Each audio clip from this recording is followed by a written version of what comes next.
नमस्कार प्रिय विद्यार्थियों। आज अब इस वीडियो में हल करेंगे हम अनसॉल्व पेपर कक्षा 10 वर्ष 2022 का सेट नंबर तीसरे का सवाल नंबर 7 का से। इसके पहले सवाल नंबर 6 तक हम पूरे के पूरे बता चुके हैं और इसमें 7 का से हल करेंगे। तो वो वीडियो देखना चाहते हैं तो लिंक आपको डिस्क्रिप्शन बॉक्स में मिल जाएगी, या तो चैनल की प्लेलिस्ट पर जा कर के भी वो वीडियो देख सकते हैं। और आगे के और वीडियो देखने के लिए आप चैनल को सब्सक्राइब ज़रूर कर लेना, ताकि जैसे ही मैं कोई नया वीडियो अपलोड करूँगा या लाइव क्लास आऊँगा तो आपको नोटिफिकेशन ज़रूर मिलेगा। तो चलिए हल करते हैं इसका सवाल नंबर 7 का से। देखो 7 का जो है ये बहुत ही महत्वपूर्ण सवाल है। तो यहाँ पर कह रहा है कुछ निश्चित संख्या के छात्रों में 300 सेब समान रूप से वितरित किए जाते हैं। यदि 10 छात्र और आ जाएं तो प्रत्येक छात्र को मिलने वाले सेबों की संख्या में 1 की कमी हो जाती है। छात्रों की संख्या ज्ञात कीजिए। यहाँ पर हमसे छात्रों की संख्या पूछे, और ये जो सवाल है ना, ये द्विघात समीकरण से सवाल लिया गया है। तो द्विघात समीकरण का सवाल है तो सबसे पहला काम है, हम जो चीज़ पूछी गई क्या, छात्रों की संख्या, तो वही मान लेते हैं। तो इधर लिखेंगे माना छात्रों की संख्या बराबर x। ठीक, तो छात्रों की संख्या x मान ली। अब देखो यहाँ पर क्या कहा है, कह रहा है कुछ निश्चित संख्या के छात्रों में 300 सेब समान रूप से बांटे जाते हैं। अब देखो यहाँ पर कितने छात्र हो गए, छात्र x है और 300 सेबों को बांटा जाना है, तो प्रत्येक छात्र को कितना सेब मिलेगा, यानी छात्रों की संख्या से भाग दे दो। तो यहाँ पर हम लिख सकते हैं प्रत्येक छात्र को प्राप्त सेब बराबर कितना हो जाएगा, 300 बटे x। यानी देखो 300 सेब है और x छात्र है, तो छात्रों की संख्या से सेबों की संख्या में भाग दे दो, तो जितने जितने पढ़ेंगे उतना उत्तर आ जाएगा, है ना। तो ये आ गई, इतने सेब मिले। अब देखो आगे क्या कह रहा है, कह रहा है यदि 10 छात्र और आ जाते हैं, तो जब 10 छात्र और आ तब छात्रों की संख्या कितनी होगी। तो ये देखो 10 छात्र और आ जाने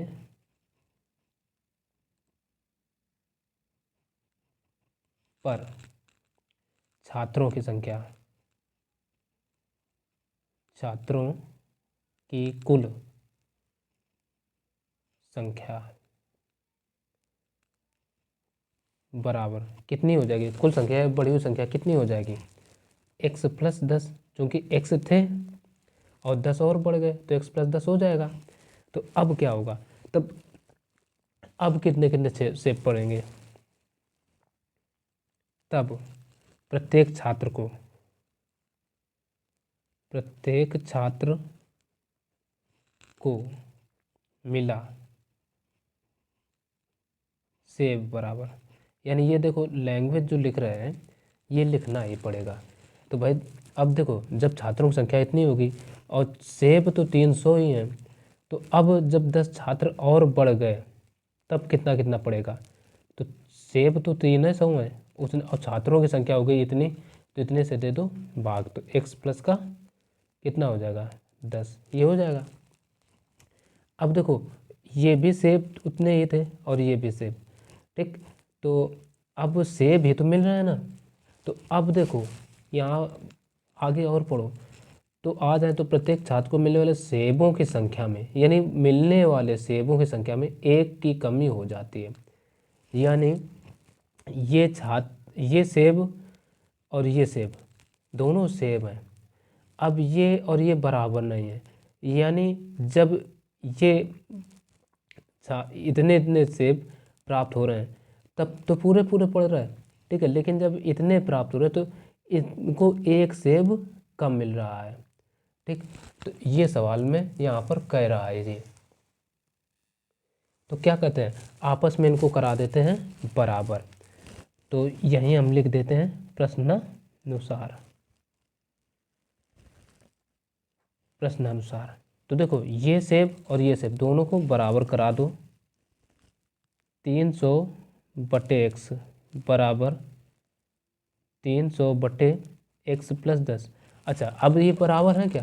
तो अभी तो नहीं है, तो बराबर कैसे होंगे? क्योंकि सवाल में कहा है यदि 10 छात्र और आ जाएं तो प्रत्येक छात्र को मिलने वाले सेबों की संख्या में एक की कमी हो जाती है। यानी इनके पास एक एक सेब कम है, ठीक है ना। यानी इनको ज़्यादा मिल रहा है, इनको कम मिल रहा है, ये समझ लो। तो या तो इसमें हम एक घटा दें या तो इसमें एक जोड़ दें। तो इसमें एक हम जोड़े दे रहे हैं, जोड़ दिया। तो अब क्या करो, इसको इधर ले आओ। तो ये आ जाएगा 300 बटे एक्स, और ये वाला पद इधर आएगा तो ये आ जाएगा 300 बटे एक्स प्लस का 10 बराबर इधर बचेगा एक। एलसीएम ले लो, ऊपर से 300 कामन, पहला काम 300 कामन, तो इधर बचेगा 1 अपान का एक्स माइनस इधर से 1 अपान एक्स प्लस का 10 बराबर एक। अब देखो एलसीएम ले लो, इसका इधर गुणा, तो ये 300 इंटू एक्स का प्लस 1 का इधर, तो ये एक्स प्लस का 10, एक्स का इधर माइनस का एक्स बटे नीचे का यानी एक्स स्क्वायर प्लस का 10x बराबर एक। एक्स से एक्स ये कट गए। अब एक का इधर गुणा करा दो, एक्स स्क्वायर प्लस 10x का, तो इधर 300 और ये 10, 3000 हो जाएंगे बराबर इधर से एक्स स्क्वायर प्लस का 10x। अब 3000 को इधर ले आओ तो ये आ जाएगा एक्स स्क्वायर प्लस का 10x माइनस के 3000 बराबर 0। समीकरण बन गया। अब ये जो सवाल है, द्विघात समीकरण का सूत्र समीकरण बन गया। अब ये सवाल कह रहा है 3000 के ऐसे गुणनखंड करो, घटाया जाए तो 10 आ जाए, तो 5 छक्का 30, तो गुणनखंड बन जाएंगे एक्स स्क्वायर प्लस का 60x माइनस के 50x, है ना। 5 का 30, 3 जीरो आ जाएंगे, और माइनस के 3000। अचर पद एज इट इज लिखा जाता है बराबर 0। अब इतने से कॉमन ले लो, इतने से कॉमन हो जाएगा हमारा x, तो अंदर बचेगा x प्लस का 60, इधर से माइनस ये 50 कॉमन लेंगे तो अंदर बचेगा x माइनस का, नहीं माइनस कॉमन ले लिया तो ये अंदर का चिन्ह बदल जाएगा 60 बराबर 0। अब देखो ये x प्लस 60 दोनों को एक ब्रैकेट में लिख लो, और इधर से ये x माइनस का 60 एक ब्रैकेट में बराबर 0 कर लो। अब देखिए हम करते हैं, यदि x प्लस 60 बराबर 0, तो यहाँ से अगर x का मान निकालें तो वो कितना आ जाएगा, माइनस का 60। अब देखो चूँकि ये छात्रों की संख्या थी, छात्रों की संख्या कभी ऋणात्मक में हो ही नहीं सकती, तो ये क्या हो जाएगा, अमान्य। ठीक, अब इसको ले लो, यहाँ देखो 50 था। यदि x माइनस 50 बराबर 0, तो यहाँ से 50 को इधर भेज दो, x बराबर कितना आ जाएगा, 50। यहीं से हमें पता चल गया, अतः छात्रों की संख्या बराबर 50, और यही इस सवाल का हो जाएगा आंसर। आप प्रश्न पत्र में करें तो इसको काले से कर लिख दो तो ज़्यादा अच्छा रहेगा। हालांकि ये हमने आंसर काले से डाल दिया, बहुत ही अच्छा है। अब देखिए प्रश्न संख्या 7 के काका अथवा भाग।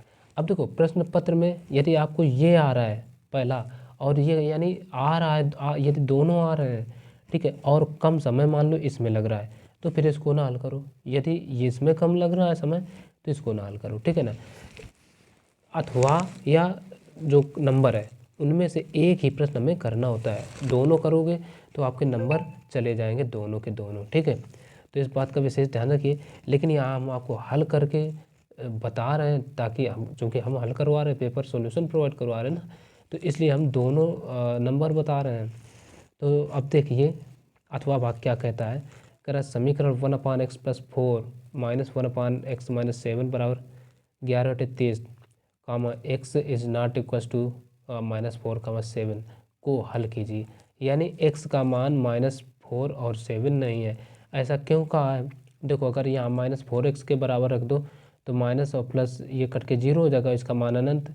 यहाँ अगर हम प्लस का 7 रख दें, है ना, तो ये भी अनंत हो जाएगा। और ऐसा करेंगे तो फिर मान हम का निकालेंगे, है ना।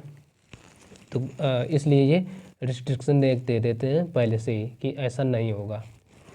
तो अब समीकरण हमने लिख लिया। लिखने के बाद बचा हल करने को, तो चलो हल करते हैं। हल करने के लिए इसको इधर गुणा, इसका इधर करा लो। तो इसका जब हम इधर कराएंगे तो ये आ जाएगा x माइनस का 7 और ये माइनस है। अब देखो यहाँ पर ये माइनस, यहीं पर ज़्यादातर सब लोग गड़बड़ी कर देते हैं, तो ऐसा ना करें। अब देखो यहाँ माइनस लगा तो माइनस हमने लगा लिया। अब x+4 को ब्रैकेट के भीतर हम भेजेंगे ऐसे, x+4 अपान नीचे नीचे गुणा, यानी x+4 और एक ब्रैकेट में x माइनस का 7 और बराबर 11/30 एज इट इज़ लिखेंगे।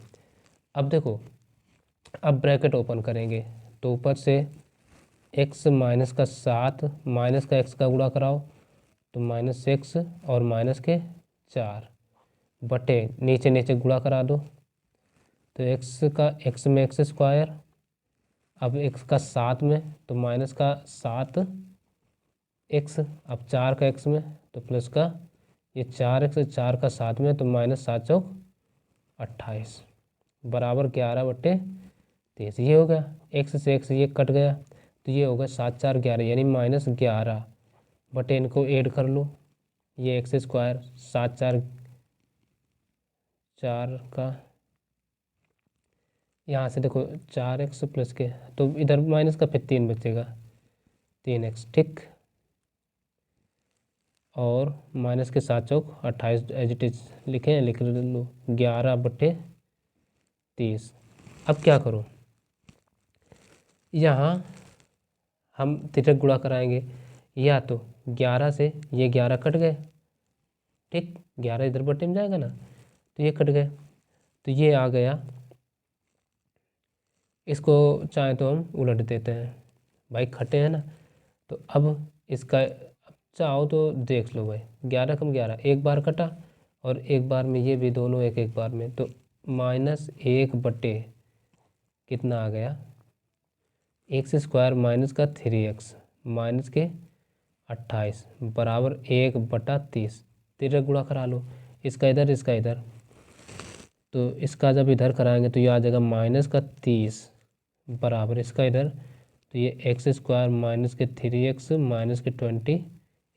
अब 30 को उधर ही भेज दो तो ज़्यादा बेहतर रहेगा, तो ये आ जाएगा x² माइनस का 3x माइनस 28 और ये 30 इधर आएगा तो हो जाएगा प्लस का 30 और इधर बचेगा कुछ नहीं तो बराबर 0। अब 30 में 28 घट जाएंगे तो ये आ जाएगा 28x नहीं x² माइनस का 3x और प्लस के 2 बचेगा बराबर 0। अब 2 के ऐसे गुणनखंड करो कि जोड़ा जाए तो उनको माइनस का 3 आ जाए, तो बन जाएंगे गुणनखंड 2 एकम 2, तो x² माइनस का 2x और फिर माइनस का x प्लस का 1 बराबर 0। तो इतने से क्या करो, x कामन, तो x कामन अंदर आ जाएगा तो x माइनस 2, यहाँ से -1 कामन तो x यहाँ से यहाँ 2 है देखो, ठीक है ना, तो x माइनस 2 बराबर 0। ये x माइनस 2 सेम तो एक ब्रैकेट में और ये x माइनस 1 बराबर 0 कर लो। यदि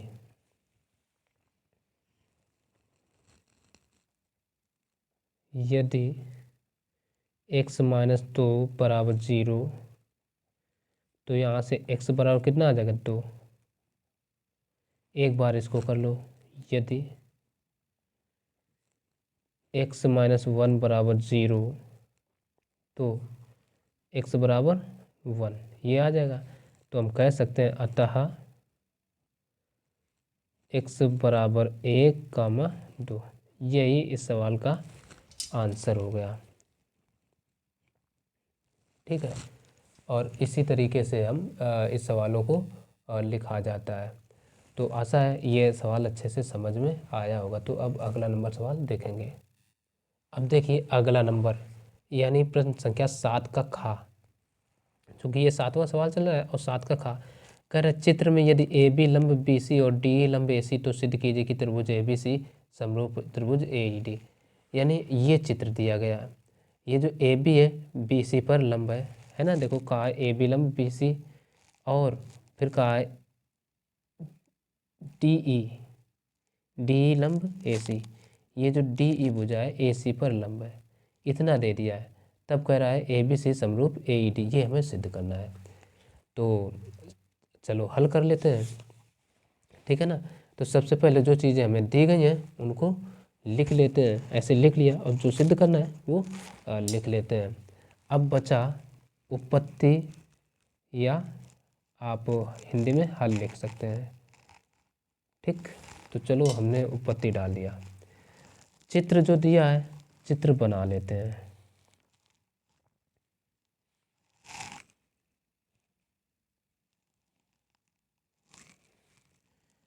चलो ये सी हो गया, ये बी हो गया और ये हो गया ए, और यहाँ से मान लो ये एक परपेंडिकुलर है जहाँ 90 अंश का कोण बन रहा है, ई बिंदु हो गया। कोई दिक्कत, हमने ये बना लिया। अब इसको कहते हैं हल।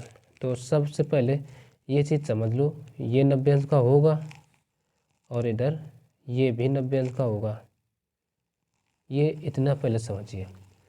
तो अब अगर हम बात करें, हमें ये पता है ए बी लंब बी सी, इसको डी कहा बिंदु डी, तो और हमें ए बी सी, तो ये त्रिभुज ही ले लेते हैं। पहले त्रिभुज ए बी सी समझना, त्रिभुज ए बी सी व त्रिभुज ए ई डी में हमने कहाँ से लिया भाई, जो सिद्ध करना है वही त्रिभुज ले रहे हैं। तो देखो ए ई डी ये और ए बी सी ये, और किस रेस्पेक्ट में चलना है वो हमें लिखना नहीं, खुद सवाल में कह दिया तो वही रेस्पेक्ट भी ले लिया। तो अब देखो अगर हम दोनों त्रिभुजों में बात करें, कोण ए दोनों त्रिभुजों में आ रहा है तो लिखेंगे कोण ए बराबर कोण ए, कारण हो जाएगा उभयनिष्ठ, उभयनिष्ठ।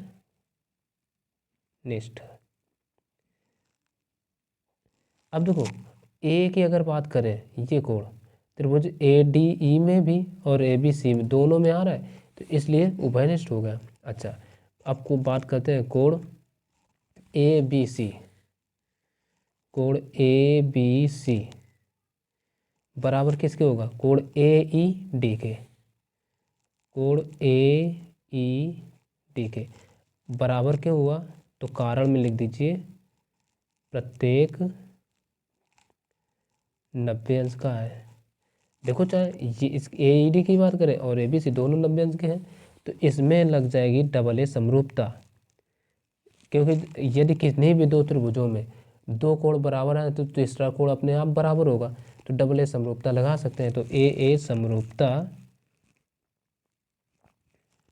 से,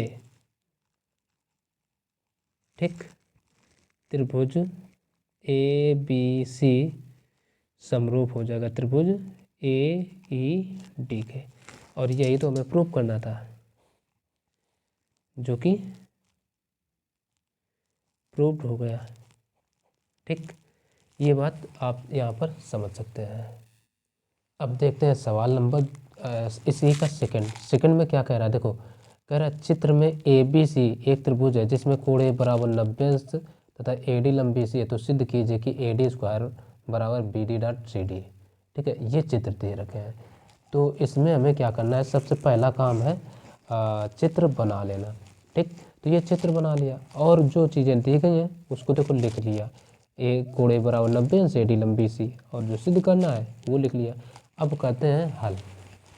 तो हल करने के लिए इसका मतलब है हम देखो क्या करते हैं, इसको ये जो कोण है इसको मान लेते हैं 90 माइनस थीटा। ऐसा क्यों मान रहे हैं? क्योंकि ये कोण जो है, कोण ए, ये ऑलरेडी 90 अंश का दिए ही हैं। यहाँ से ये कोण जो है ये ऑलरेडी 90 अंश का है ही, है ना। तो अब ये जब 90 माइनस थीटा मान लिया तो ये कितना होना चाहिए? थीटा होना चाहिए, क्योंकि कोई भी त्रिभुज हो और ये 90 का है तो ये इन दोनों का योग कितना होगा? 90 होगा। तो थीटा और 90 माइनस थीटा ऐड करिए, कितना 90 ये तो आएगा। और तो इधर वाला ये कितना आएगा फिर? ये इतना कोण, ये कितना हो जाएगा? 90 माइनस थीटा ये हो जाएगा। तो ये इतना कितना रहेगा? थीटा। अब यहाँ तक समझ में आना चाहिए, क्योंकि प्रत्येक त्रिभुज के तीनों अंतःकोणों का योग कितना होता है? 180 अंश। यदि उनमें से एक 90 अंश का है तो दो बाकी के बचे कोणों का योग 90 अंश होगा। तो अब जैसे ये 90 का है ही, तो ये 90 माइनस थीटा, और चाहे इस त्रिभुज में भी बात करो 90 माइनस थीटा और थीटा ऐड करो तो 90 बचेगा। तो दोनों कोणों का योग 90 माइनस थीटा या 90 अंश ही आएगा, ये समझ लीजिए, ठीक है ना। तो अब देखो हम करें क्या? एडी स्क्वायर हमें कहाँ मिलेगा? एडी इस ये बीच वाली भुजा है, ठीक। बीडी कहाँ मिलेगा? बीडी इस त्रिभुज में मिलेगा। सीडी कहाँ मिलेगा? इस त्रिभुज में। तो इसका मतलब है एबीडी और एडीसी इन दोनों को हमें क्या कर देना है? समरूप सिद्ध कर देना है। समरूप सिद्ध करेंगे जैसे ही, और ये चीज़ फिर आ जाएगी। तो हम करते हैं यही, ठीक। तो चलो लिख लो भाई। तो हम क्या करते हैं, यहाँ से त्रिभुज, हम देखो किस रेस्पेक्ट में चले। रेस्पेक्ट में चलना बहुत ज़रूरी है। पहले देखो ए थीटा से चल रहे, ए डी बी, त्रिभुज ए डी बी, वाह। देखो ए पर क्या है? थीटा है, ठीक। तब फिर 90 अंश की कोण है, तब 90 माइनस थीटा लास्ट में गए। तो अब इसमें क्या चलेंगे? सी डी ए, त्रिभुज सी डी ए में। ऐसा भाई क्यों लिखा? देखो सी क्या है? थीटा है, फिर 90 अंश मिला करके, तब ये 90 माइनस थीटा आया, ठीक। ऐसे लिखना है। तो अब आ जाओ कोण, अगर हम बात करें कोण ए डी बी, कोण ए डी बी बराबर कोण क्या हो जाएगा? ए डी सी, कोण ए डी सी। भाई ये क्यों? दोनों ही क्या है? 90 अंश के हैं। तो हम लिख देंगे प्रत्येक 90 डिग्री। ये बात तो समझ में आ गई। अब हम क्या करते हैं? कोण ए बी डी, कोण ए बी डी बराबर, देखो कोण ए बी डी क्या है? 90 माइनस थीटा है। तो 90 माइनस थीटा कहाँ मिलेगा? ये डी ए सी, क्योंकि बीच वाला कोण 90 माइनस थीटा, कोण डी ए सी। ये क्यों? तो लिख दो प्रत्येक 90 माइनस थीटा, ठीक। अब आ जाओ कोण बी ए डी, कोण बी ए डी, देखो बी ए डी ये क्या है? थीटा है। अब ये थीटा का और कौन सा हो रहा है? ए सी डी, कोण ए सी डी, ठीक है ना, या डी सी ए कुछ भी कह लो, ए सी डी, यही तो थीटा है। तो इसको लिख देंगे प्रत्येक थीटा। यहाँ तक आशा समझ में आया होगा। अब देखो तीनों कोण हमें मिल गए, तो इसमें लगा दो ट्रिपल ए, 1 2 3, यानी ट्रिपल ए समरूपता से क्या होगा? त्रिभुज ये जो था ए डी बी ये समरूप हो जाएगा त्रिभुज सी डी ए के। अब समरूप त्रिभुजों की संगत भुजाएं होती हैं बराबर। तो हम क्या करेंगे? ए डी अपान इधर से सी डी बराबर क्या हो जाएगा? बी डी अपान AD, ये हो जाएगा। अब देखो तीसरी भुजा को हमें लिखने की ज़रूरत ही नहीं है, लिखना चाहो तो लिख भी सकते हो AB अपान AC। भाई चूंकि समरूप त्रिभुजों की संगत भुजाएं समानुपाती हैं तो ये इस तरीके से लिख सकते हैं। तो अब हमें इसका तो कोई प्रयोग नहीं है तो उसको हमने छोड़ दिया। इन दोनों का क्या करो, करा लो तिर्यक गुणा, इसका इधर इसका इधर, तो 1D का AD में, तो ये आ जाएगा AD स्क्वायर बराबर CD का BD में, तो BD डॉट CD। और यही हमें प्रूव करना था, जो कि देख सकते हैं प्रूव हो गया। ठीक, तो अब कोई एक सवाल और बचा है, उसको भी देख लेते हैं। अब यहाँ पर आप देख सकते हैं प्रश्न संख्या 7 का खा का अथवा भाग। तो उसको यदि आप कर रहे हैं तो किस तरीके से लिखेंगे, वो इस तरीके से आप डालेंगे प्रश्न संख्या 7 के खा का अथवा भाग, ताकि एग्जामिनर तुरंत समझ जाए कि हाँ सवाल नंबर इसका ये हुआ है। ठीक है ना। तो चलो हल करते हैं इसको भी। तो आप चाहे का नंबर करें या अथवा भाग, एक ही करना होता है, लेकिन यहाँ हम हल कर रहे हैं तो इसलिए दोनों भाग बता रहे हैं आपको। ठीक है, तो इस कन्फ्यूजन में ना रहना कि हम दोनों करना है, दोनों कर दिए तो नंबर कट जाएंगे। तो चलो समझो, कह रहे एक समबाहु त्रिभुज में सिद्ध कीजिए कि एक भुजा के वर्ग का 3 गुना इसके किसी एक ऊंचाई के वर्ग के 4 गुने के बराबर होता है। तो ये एक प्रमेय है, सीधे सीधे दे दिए हैं, तो इसको हमें प्रूव करना है। तो सबसे पहले हम इसको लिख लेते हैं। तो देखिए इसको हल करने के लिए हमने कुछ चीज़ें लिख रखी, क्योंकि क्या कहा एक समबाहु त्रिभुज, तो हमें कोई ना कोई एक समबाहु त्रिभुज जरूर पता रहा होगा। ठीक है, तभी तो सिद्ध करें। तो हमने यहाँ एक मान रखा है त्रिभुज ABC एक समबाहु त्रिभुज है, तो वही हमने लिख दिया ABC एक समबाहु त्रिभुज है। ठीक, अब फिर आगे क्या कहा, सिद्ध कीजिए कि एक भुजा के वर्ग का 3 गुना इसके किसी एक ऊंचाई के वर्ग के 4 गुने के बराबर है। यानी भुजाओं की बात हुई और ऊंचाई की बात हुई है, तो ऊंचाई भी एक हमें कोई ना कोई लेनी होगी, तो हमने ले लिया AD। ठीक, AD ऊंचाई है। ठीक, तो ये तो कंडीशन बन गई हमारी। तो अब देखो भुजाएं समबाहु त्रिभुज की प्रत्येक भुजा बराबर होती है, तो इसलिए हमने सबको मान लिया A तीनों को A मान लिया। ठीक, तो हमें सिद्ध क्या करना होगा, 3A स्क्वायर बराबर 4AD स्क्वायर। यही तो कहा है कि इसके भुजा के वर्ग के 3 गुना का 3 गुना इसके किसी एक ऊंचाई के वर्ग के 4 गुने के बराबर होता है। यानी तो भुजा के वर्ग का 3 गुना और ऊंचाई का 4 गुना, ये आपस में कैसे होंगे, बराबर, ये सिद्ध करना है। ठीक, तो लिख लिया। अब देखो उत्पत्ति में एक चीज़ ध्यान दो, जो यदि समबाहु त्रिभुज है तो उसकी जो ऊंचाई होती है ना, वो क्या करती है, माध्यिका का भी काम करती है।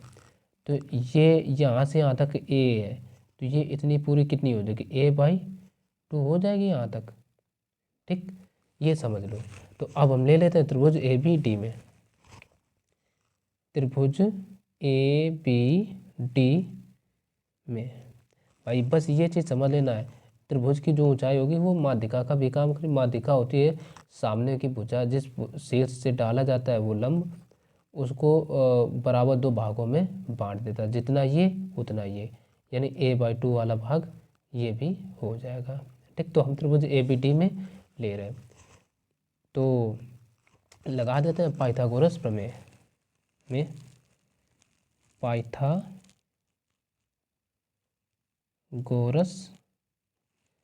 प्रमेय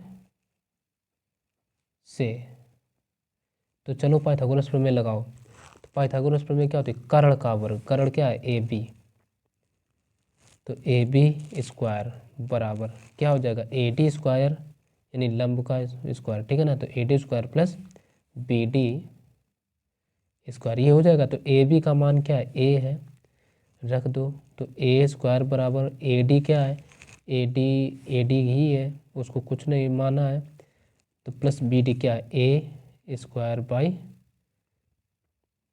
यानी A/2 है तो A स्क्वायर बाई 4 सीधे कर लिया, कोई दिक्कत। अब A वाले पद एक तरफ ले आओ, तो ये A स्क्वायर ये इधर से इधर आएगा तो आ जाएगा A स्क्वायर -4 बराबर AD स्क्वायर। तो देखो 4 का एलसीएम ले लो, तो तो 4 एकम 4a² माइनस का a² अपान 4 बराबर इधर से क्या रहेगा ad²। तो अब देखो 4 में 1 का लेस कर दो तो बचेगा 3a²/4 बराबर ad²। तो इसका इधर गुणा करा दो तो ये आ जाएगा 3a² बराबर 4ad²। और यही तो हमें प्रूफ करना था, जो कि प्रूफ हो गया। तो बहुत ही इजी सवाल था, कुछ खास नहीं, ठीक है ना। तो अब इसका सेकंड नंबर पार्ट भी देख लेते हैं। इसमें देखो क्या कह रहा है, चित्र में त्रिभुज पी क्यू आर की भुजा पी आर तथा क्यू आर पर बिंदु एस तथा टी है। यदि कोण पी बराबर आर टी एस तो सिद्ध कीजिए कि त्रिभुज आर पी क्यू समरूप त्रिभुज आर टी एस है। तो ये चित्र दे रखे हैं, तो पहले ये चित्र बना लेते हैं। अब देखते हैं इसका सेकंड नंबर सवाल। सेकंड में क्या कह रहा है, चित्र में त्रिभुज पी क्यू आर की भुजा पी आर तथा क्यू आर पर बिंदु एस तथा टी इस प्रकार है, नहीं मतलब है। फिर कह रहे हैं यदि कोण पी बराबर आर टी एस तो सिद्ध कीजिए कि त्रिभुज आर पी क्यू समरूप त्रिभुज आर टी एस। और ये चित्र दिए हैं, तो चित्र बना लिया और जो चीज़ें दी हैं लिख लिया। अब उपपत्ति देखते हैं। उपपत्ति में क्या कहते हैं, जो त्रिभुज सिद्ध करना है वही दोनों त्रिभुज ले रहे हैं। तो हम लेते हैं त्रिभुज आर पी क्यू व दूसरा त्रिभुज कौन आर टी एस में।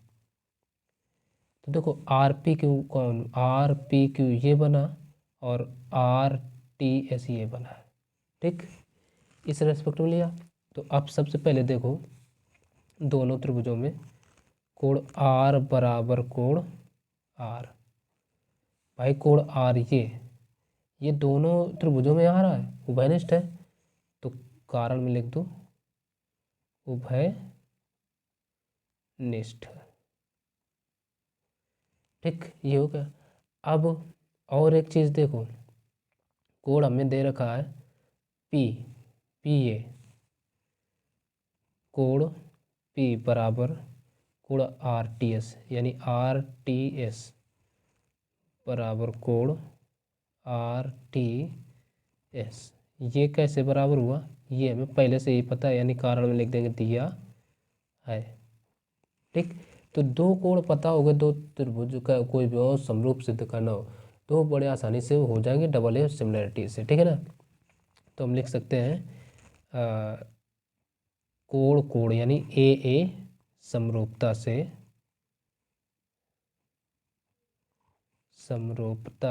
से त्रिभुज जो हमारा था आर पी क्यू ये समरूप हो जाएगा त्रिभुज आर टी एस के। और यही हमें सिद्ध भी करना था, जो कि प्रूफ हो गया, लिख देंगे प्रूफ्ड, ठीक।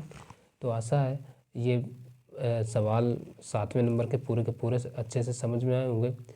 और आगे और भी हम वीडियो लाएंगे, लाइव क्लास भी लाएंगे जिसमें आपको अनसॉल्व पेपर हल करवाएंगे। तो इसलिए आप चैनल को सब्सक्राइब ज़रूर कर लेना और बेल आइकन को ऑल पर प्रेस कर देना, ताकि जैसे ही मैं कोई लाइव क्लास लाऊंगा या तो नया वीडियो अपलोड करूँ तो उसका नोटिफिकेशन आप तक तुरंत पहुंच जाएगा।